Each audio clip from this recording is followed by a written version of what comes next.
नमस्कार मंडळी, लग्नानंतर होईलच प्रेम या मालिकेचा आजचा म्हणजे 12 मार्चचा भाग तुम्ही ऐकत आहात। आजच्या भागामध्ये आणि कालच्या भागामध्ये काव्य आपल्याला अशीच खोलीमध्ये रडताना येताना दिसतीये प्रेक्षकांनो। कालही त्यांनी असंच दाखवलं होतं, नंदिनीशी बोलल्यावर ती रडत रडत तिच्या रूम मध्ये येते। आज देखील असंच झालंय। आता तिला जीवाने काल हर्ट केलं ना, म्हणजे आपण ज्या माणसावर प्रेम करत होतो, एवढं तिचा जीव होता त्या जीवावर, त्या जीवाने तिला महत्व न देता नंदिनीला महत्व दिलंय आणि तिला परक करून टाकलंय। या गोष्टीचा काव्याला प्रचंड त्रास होतोय। ती तिच्या खोलीमध्ये येऊन खूप तोडफोड करते, आदळापट करते आणि आता बाथरूम मध्ये जाऊन तिचं डोकं थंड व्हावं म्हणून शॉवर खाली उभी असते, पण प्रचंड रडत असते आणि जीवाने तिच्यासोबत जे केलं ते तिला सारखं सारखं आठवत असतं। तिला आता खूप त्रास होतोय या सगळ्या गोष्टींचा। काव्याची खूप घुसमट होतीये, कारण कसं झालंय माहितीये प्रेक्षकांनो, काव्यानं या सगळ्यांमध्ये लहान आहे, त्यामुळे तिला ह्या सगळ्या सिच्युएशनला एक्सेप्ट करणं जड जात आहे। रॅदर ती एक्सेप्ट करू शकत नाहीये, पण तिला जोडीदार उत्तम मिळालेला आहे। असा सुंदर दाखवलाय ना आजचा एपिसोड की तुम्हाला काय सांगू। आता हा पार्थ आलाय तिथे बरं का खोलीमध्ये, बाथरूम मध्ये त्याला आवाज येतो पाण्याचा, म्हणून तो लगेच बाथरूम मध्ये शिरतो आणि ते शॉवर बंद करतो। काव्याला तो हात धरून बाहेर ओढतो, तिला एक टॉवेल देतो हातात आणि म्हणतो, काय चाललाय वेडेपणा काव्या, चला बाहेर या। पण काव्या त्याच्यावरच ओरडत म्हणते, डोंट टच मी, बायको नाहीये मी तुमची। त्यावर पार्थ खूप चिडतो आणि म्हणतो, शट अप, तोंड बंद ठेवा। आल्या दिवसापासून बघतोय मी, गृहप्रवेश करताना माप सुद्धा उडवून लावलं तुम्ही। घरातल्या सगळ्यांशी वाटेल त्या भाषेत, वाटेल त्या सुरात बोलताय तुम्ही। काय चाललंय तुमचं? वस्तूंची आदळआपट काय, फेकाफेकी काय, are you out of your mind Kavya? काय लावले तुम्ही हे? आता असं बोलल्यानंतर काव्या जरा शांत बसते बरं का प्रेक्षकांनो, आणि मग पार्थ म्हणतो, हे बघा काव्या, मला ना तुम्हाला असं ओरडायचं नाहीये, पण लक्षात घ्या सगळ्यांचंच नुकसान झालंय, सगळ्यांनाच दुःख झालंय, पण आम्ही तुमच्यासारखं दुःख कवटाळून बसलेलो नाहीये। तुम्हाला काय वाटतं फक्त तुमचंच नुकसान झालंय, तुम्हालाच दुःख झालंय? असं नाहीये काव्या, थोडं समजून घ्या। अहो प्लीज असं नका वागू, रागराग करून ही अशी आदळआपट करून तुम्हाला काहीही मिळणार नाहीये। असं साध्य काही होत नसतं, हे सगळं असं वागून तुम्ही अशाच वागत राहिल्या ना तर घरातल्या कोणालाही तुमच्याबद्दल काहीही वाटणार नाही। सो टेक युअर टाइम, मोकळ्या व्हा, बोला माझ्याशी, काय वाटतं तुम्हाला? आपण बोलून गोष्टी सॉर्ट आउट करूयात ना काव्या। तुमच्या मनात जे काही असेल ते माझ्याशी मनमोकळेपणाने बोला, आपण काढूयात ना सोल्युशन त्यावर। आता काव्या काहीही न बोलता डायरेक्ट म्हणते, मला घटस्फोट देऊन टाका ना। तुम्हीच म्हणालात ना आता की आपण बोलू, सोल्युशन काढू, हेच यावरचं सोल्युशन आहे, घटस्फोट। तुम्ही मला घटस्फोट देऊन टाका आणि मोकळं करा या नात्यातनं। आपण गावाकडे बोललो होतो ना, आपण काहीही करून इथून निघून जाऊ आणि नंतरचं नंतर बघू। मग आता बोला ना पार्थ, हे बघा देताय ना घटस्फोट मला, घटस्फोटामध्ये सगळं बदलायची ताकद आहे पार्थ, बोला ना, होऊयात ना आपण वेगळं। आता पार्थ जरा शांत बसलेला असतो बरं का, त्याला अजिबात हा पर्याय आवडलेला नाहीये। आता काव्या हात जोडून म्हणते, माझी ताई ऐकत नाही, पण तुम्ही तरी माझं ऐका, द्या मला घटस्फोट। आता पार्थ तिला म्हणतो, हे बघा काव्या, जरा शांत व्हा। खरं तर प्रेक्षकांनो, काही गोष्टी खूपच सेन्सिबल वाटतात या मालिकेमध्ये। पार्थ तिला उत्तर देतो की, हे बघा काव्या, तुम्हाला जे वाटतंय ना ते इतकं सोपं नाहीये। काव्या म्हणते, काय अवघड आहे यामध्ये? अवघड काय आहे पार्थ? तुम्हाला हवंय का हे लग्न? त्यावर पार्थ म्हणतो, मला काय हवंय काय नकोय हे मी माझ्या लग्नाच्या वेळेला, म्हणजे आपल्या लग्नाच्या वेळेला पण ठरवू शकलो नाही काव्या। मी स्वतःहून कुठलाच निर्णय घेऊ शकलो नाही, मी आता कसं सांगू तुम्हाला? एवढं बोलून तो तिथून निघून जात असतो। तेव्हा काव्या त्याचा हात धरते आणि म्हणते, पार्थ थांबा एक मिनिट। मग आता पार्थ तिच्याकडे एकदम बघतो, मग काव्या म्हणते सॉरी। मग काव्या त्याला पुढे म्हणते, हे बघा, आपण घटस्फोट का नाही घेऊ शकत? सांगा ना, आपण गावाकडे होतो तेव्हा गावकरी डोक्यावर बसले होते ना आपल्या, आता तर आपण शांत आहोत इथे, आपण शांत डोक्याने विचार करू शकतो, काहीही करू शकतो ना आपण इथे। हे बघा, आपल्याला अडवणारं कुणीच नाहीये, आपण घेऊयात ना डिवोर्स पार्थ प्लीज। हे बघा, नुकसान आपलं झालंय पार्थ, आणि डिवोर्समुळे सगळ्यांचा फायदा होणार आहे, सगळे सुटणार आहेत, खुश होणार आहेत सगळे पार्थ, ऐका माझं। त्यावर पार्थ तिला म्हणतो, आपल्या घरचे खुश होतील का? माझे आई बाबा, तुमचे आई बाबा, आपल्या लग्नामुळे घरच्यांची अब्रू वाचली होती, पण तेच लग्न मोडलं म्हणल्यावर, हे लग्न मोडल्यावर काय अवस्था होईल आपल्या घरच्यांची? विचार करा काव्या।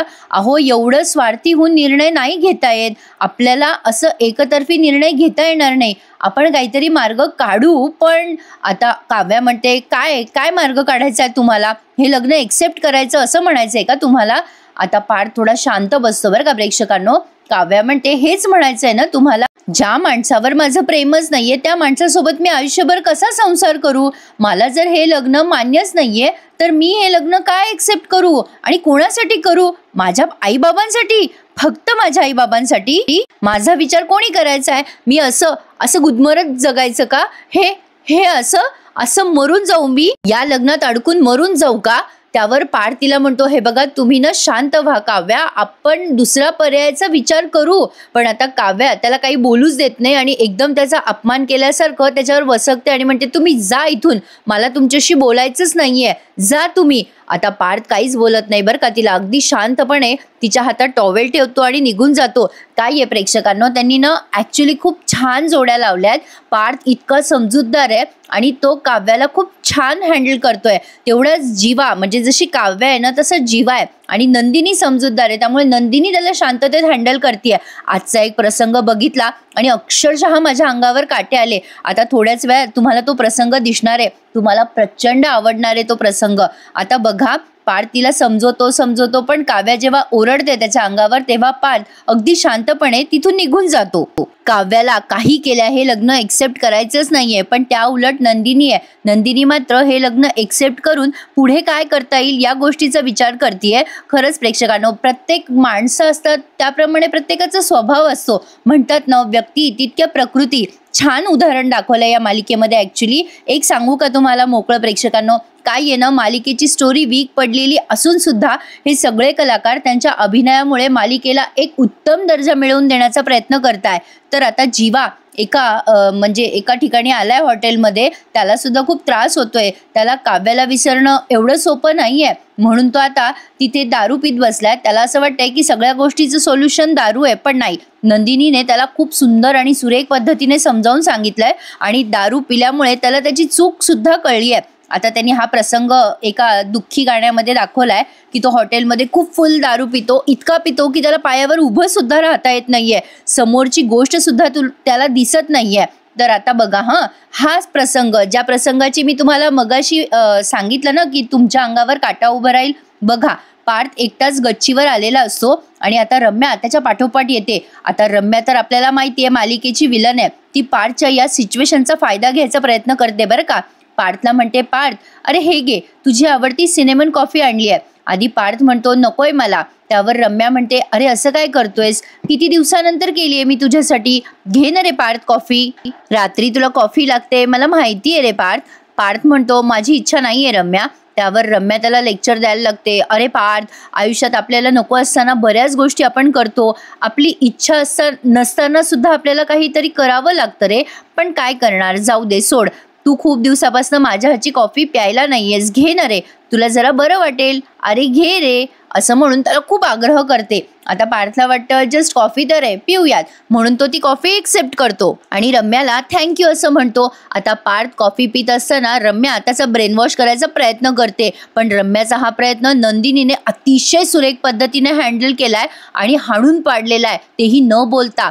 आता ही रम्या पार्थला म्हणते, अरे पार्थ, आयुष्य कसं असतं ना रे, व्हेरी अनप्रेडिक्टेबल. म्हणजे बघ ना, आपण आयुष्याकडनं काय अपेक्षा करतो आणि आपल्या पदरात काय पडतं. खरंच रे पार्थ, आयुष्य अगदी बेभरोशाचं. आपण आयुष्याकडनं जे मागतो ते आपल्याला कधीच मिळत नाही आणि जे आपल्याला मिळतं ते आपल्याला हवंच नसतं. असं बोलल्यानंतर पार्थ एकदम तिच्याकडे बघायला लागतो. पार्थला कळलंय की त्याच्यासाठी टोमणाटोमणी चालू आहे ही, तरी पण पार्थ तिला इग्नोर करतो आणि त्याच्या विचारात गुंगलेला असतो. पण रम्या पुन्हा त्याच्याशी बोलून म्हणते, अरे पार्थ, आता काही दिवसापूर्वी मी किती प्रेमात होते रे तुझ्या, तेव्हा तुला नंदिनी हवी होती, तिच्यासाठी पहिल्यांदा भांडलास तू पार्थ माझ्याशी. किती आणि काय काय झालं रे आपल्या आयुष्यामध्ये, पण तरी सुद्धा मी हळूहळू माझं प्रेम, माझा हट्ट सोडला रे. मी नंदिनीला एक्सेप्ट केलं. मला असं वाटलं होतं की माझी लव्ह स्टोरी अपूर्ण झाली तरी चालेल, पण निदान तुमच्या प्रेमाची गोष्ट तरी पूर्ण व्हावी. खरंच रे पार्थ, असं मनापासून वाटत होतं मला, पण असं कसं फिसकटलं रे सगळं, खूपच वाईट वाटतंय रे मला तुझ्यासाठी. तू तर मागितली होती नंदिनी, पण पदरी पडली तुझ्या काव्या. आता मात्र पार्थला राग येतो तिचा आणि तो एकदम तिच्याकडे रागाने बघायला लागतो. मग रम्या असं दाखवते की ती चुकून बोलली आहे. रम्या त्याला म्हणते, अरे सॉरी रे पार्थ, मी जरा फ्लो मध्ये बोलून बसले रे, आय एम सो सॉरी. अरे चुकलंच माझं. पण पार्थ तुला खरं सांगू का, आय एम व्हेरी सॉरी रे. म्हणजे तुला जर असं माझ्याशी काही शेअर करावं असं वाटलं ना माझ्याशी, तर प्लीज मनमोकळेपणाने बोल. खरंच अरे, म्हणजे तू बोलू शकतोस माझ्याशी आणि तू मन मोकळं करू शकतो माझ्याजवळ. आता मात्र हिने त्याच्या पाठीवर हात ठेवलाय बरं का रम्याने, आणि ते अतिशय विचित्र वाटलंय. पण आता नंदिनीने अगदी बरोबर या गोष्टी हेरलेल्या आहेत. नंदिनी तिथे फोनवर बोलायचं नाटक करते बरं का. आता हॅलो हॅलो श्रेया असं म्हणते ती, जेव्हा रम्या या पार्थच्या खांद्यावर हात ठेवते. मगाशीच मी म्हणलं की रम्याने पार्थच्या या सिच्युएशनचा फायदा घ्यायचा प्रयत्न केलाय, म्हणजे त्याच्या मनामध्ये सिंपती गेन करायचा प्रयत्न करते. पण शेवटी पार्थ मोहामध्ये अडकू नये म्हणून तिथे बरोबर नंदिनी पोहोचते बरं का, आणि म्हणते हॅलो, हां अगं श्रेया मी आलेच. आता एकदम पार्थचं लक्ष मागे जातं नंदिनीकडे आणि तो घाबरतो. आता रम्या अशी हात ठेवून उभी आहे त्याच्या पाठीवर, हे नंदिनी नोट करते आणि ते पार्थला पण कळतं. नंदिनीने पाहिल्या पार्थ या रम्याचा हात झटकतो. रम्या नंदिनीकडे पाहतच राहते. आता लगेच नंदिनी म्हणते, actually I am so sorry, खाली रेंज नव्हती, मला माझ्या आईशी बोलायचं होतं म्हणून मी जरा गच्चीवर आले. त्यावर रम्या म्हणते, ओ अच्छा, अगं काय झालं नंदिनी, मी आणि पार्थ जस्ट गप्पा मारत होतो.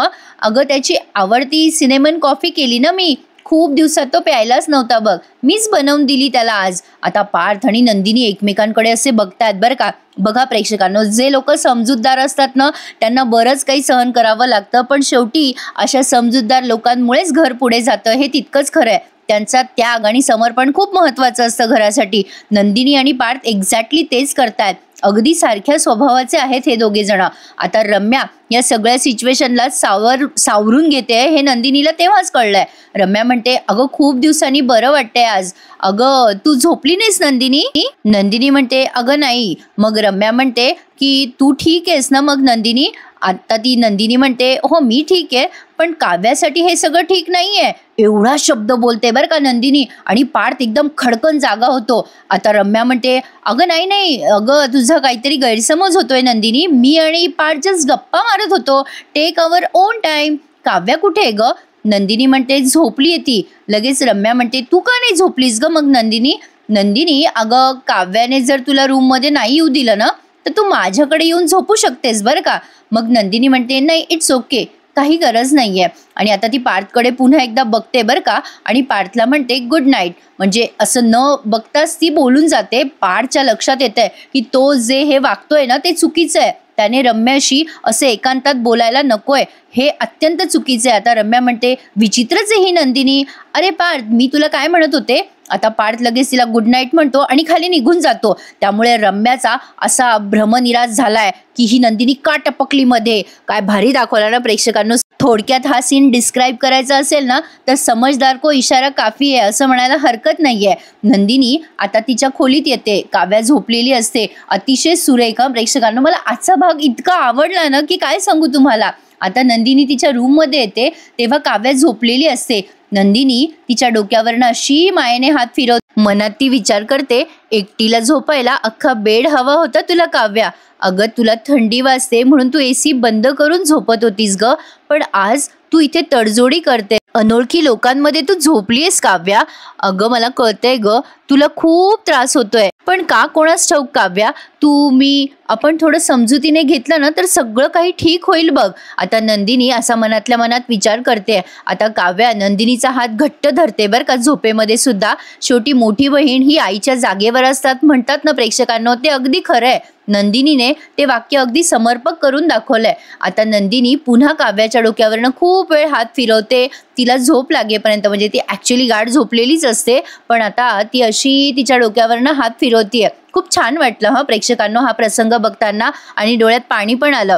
खरं तर आज आय डोंट नो पण अतिशय सुरेख प्रसंग दाखवले प्रेक्षकांनो, मला खूपच आवडलेत. आता नंदिनी खूप वेळ काव्याकडे निहारतीये, तिला बघते आणि तिच्या डोळ्यातनं पाणी येतंय आणि असा तिच्या हातावर हात ठेवतीये आणि असं तिला झोपवतीये. मस्तच वाटलं प्रेक्षकांनो. असो, आता इकडे नंदिनीच्या आईला एक वाईट स्वप्न पडतं की त्यांच्या दोन्हीही मुली भांडताय. म्हणजे काव्या आणि नंदिनी दोघी जणी खूप भांडताय. असं त्यांना स्वप्न पडतं वाईट आणि त्या झोपेत बडबडायला लागतात, अगं पोरीनो वेळ चुकीची होती ग, भांडू नका ग. झोपेतच ओरडत असतात, पोरीनो भांडू नका ग, अगं भांडू नका, असं म्हणून त्या एकदम जाग्या होतात. आता त्यांच्या मागोमाग त्यांचा नवरा पण जागा होतो, म्हणजे या नंदिनीचे वडील. ते म्हणतात, काय झालं शारदा, अगं का ओरडतेस तू, काय झालं? मग त्या शारदाताई म्हणतात, अहो पोरी भांडताय हो. मग ते म्हणतात, अगं नाही, अगं कोणी भांडत नाहीये इथे. मग शारदाताई म्हणतात, अहो कुठे आहेत आपल्या पोरी, कुठे गेल्या? आता ते वडील म्हणतात, अगं सासरी आहेत आपल्या पोरी, तू वाईट स्वप्न बघितलंस का? असं होतं ना प्रेक्षकांनो, नवीन नवीन लग्न करून मुलगी घरी गेली तर आई वडिलांना असं वाटतं ती अजूनही घरातच आहे. तसंच असं काही या नंदिनीच्याही आईचं दाखवलंय त्यांनी. आता ते विचारतात, काय झालं शारदा, वाईट स्वप्न पाहिलंस का तू? मग त्या म्हणतात, हो ना, हो मला वाईट स्वप्न पडलं. अहो आपल्या पोरी एकमेकींमध्ये भांडत होत्या हो, एरवी एकमेकींसाठी जीव देणाऱ्या, एकमेकींसाठी भांडणाऱ्या, आज दोघी एकमेकींशी भांडत होत्या स्वप्नात. मग आता ते नंदिनीचे वडील म्हणतात, अगं शारदा स्वप्नातच पाहिलंस ना तू, अगं अशा कशा भांडतील आपल्या पोरी? अगं शारदा इतका विचार करू नकोस, लग्न झाल्यापासून तू खूप ताण घेतलायस, हे बघ तुझ्या झोपेच्या गोळ्या कुठे, तू झोप बरं त्या गोळ्या घेऊन. मग आता त्या शारदाताई म्हणतात, नको नको मला नाही घ्यायच्यात त्या गोळ्या, माझ्या डोक्यात नसले ते विचार येतात हो, मला असं धाकधूक वाटतंय. मी नंदिनीशी बोलले हो, म्हणजे ती मला म्हणाली की तू निश्चिंत राहा आई, काही झालेलं नाहीये. माझ्या नंदिनीने वचन दिले हो मला, ती सगळं निभावून नेणार आहे, जे आहे ना ते सगळं स्वीकारणार आहे माझी नंदिनी. पण अहो माझ्या मनाला चिंता लागली हो, माझी नंदिनी स्वीकारेल पण काव्या तिचं काय, या दोघींची भांडणं होतील का हो, मला समजत नाहीये, मला काय कसं करू, मी कशी माझ्या मनातनं भीती काढू? मग ते शांत करतात त्यांना आणि म्हणतात, हे बघ शारदा तू टेन्शन नको घेऊस, अगं शारदा मांडव परतनीसाठी येणार आहेत ना पोरी, मग तू डोळ्याने बघ ना त्यांना, तुला कळेल की तुला वाईट स्वप्न पडलंय, त्या काही भांडत नाहीयेत. मग आता या शारदाताई म्हणतात, पण मला वाटतंय तसं असेल का हो? त्यावर ते म्हणतात, हे बघ तू आता ना खूपच विचार करतेस, तू आता विचार नको करू, झोप बरं शांतपणे झोप. असं म्हणून ते आता त्यांना झोपायला आग्रह करतात आणि आता त्या शारदाताई झोपून जातात. आता इकडे रात्र डोळा लागलेला असतो रात्री नंदिनीचा आणि अचानक काव्याला ठसका लागतो झोपेत. नंदिनीची झोप खूपच सावध दाखवली आहे त्यांनी, अक्षरशः पटकन नंदिनी उठते, काव्याला ठसका लागल्या आणि तिथे पाणी आहे का बघते, पण तिथे तांब्यामध्ये पाणी संपलेलं असतं. नंदिनी आता पाणी आणण्यासाठी म्हणून स्वयंपाकघरात जाते, तेव्हा दरवाजा वाजतो. नंदिनी जोरात ओरडते, कोण आहे तिकडे? आता जीवा आलेला असतो घरी आणि त्याने प्रचंड दारू पिलेली असते. नंदिनी दार उघडून त्याला सावरते बरं का, बरं झालं दुसरं कोणी पाहिलं नाही असं तिला वाटतं. नंदिनी जीवाला सावरते आणि म्हणते, अरे बापरे हे काय आहे, अहो सावकाश. नंदिनी त्याचा हात धरते बरं का, तिला ऍक्च्युली तो आवरत नसतो, तरी सुद्धा तिने प्रयत्न केलाय त्याला धरण्याचा. जीवाच्या हाताने काहीतरी पडतं बरं का. आता तेवढ्यात मानिनी ताई तिकडनं आवाज देतात, काय आहे, कोण आहे तिकडे? त्यावर जोरात नंदिनी म्हणते, आई अहो माझ्या हातनं तांब्या पडल्या, मी पाणी प्यायला आले होते. मग आता मानिनी ताई म्हणतात, जीवा आलाय का ग? नंदिनी म्हणते, हो हो आलेत ते, आई तुम्ही झोपा ना. मग आता त्या मानिनीताई तिकडनंच ओरडतात, काय रे जीवा किती उशीर? नंदिनीला भीती वाटत असते मानिनीताईंनी जीवाला या अवस्थेत बघू नये म्हणून, ती हे सगळं सावरायचा प्रयत्न करते आणि हा भाग त्यांनी संपवला इथेच. पुढच्या भागात आपण बघणार आहोत की नंदिनी जीवाला म्हणते, हे घ्या दारू, अहो तुम्ही एक ग्लास घ्या, मीही एक ग्लास घेते, अहो टेन्शनवरचं सोल्युशन दारू आहे ना, दोघं मिळून पिऊयात ना आपण. जीवा चला, अहो आपण दोघेही मिळून दारू पिऊयात. आता जीवाला खूप असं लाजल्यासारखं होतं, तो तिला सॉरी म्हणतो. त्यावर नंदिनी म्हणते, तुम्हाला तुमची चूक कळली ना, ह्यातच सगळं आलंय, पण ही दारू नाहीये, हा काढा आहे, प्या तो. आता जीवाला रिअलाइज झालंय की त्याने असं वागून चूक केली आहे. नंदिनीने किती छान आणि सोप्या सरळ भाषेत समजून सांगितलं ना जीवाला.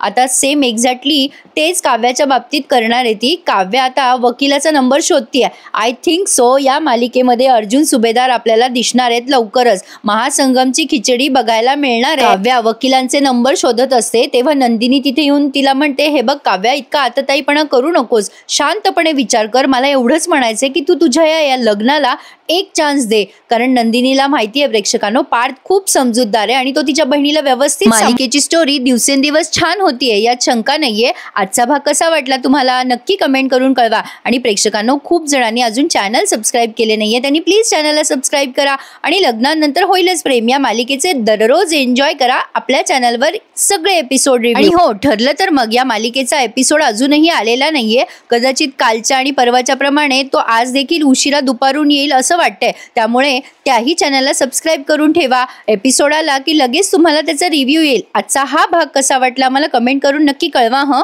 भेटूयात उद्या. तोपर्यंत टेक केअर. धन्यवाद.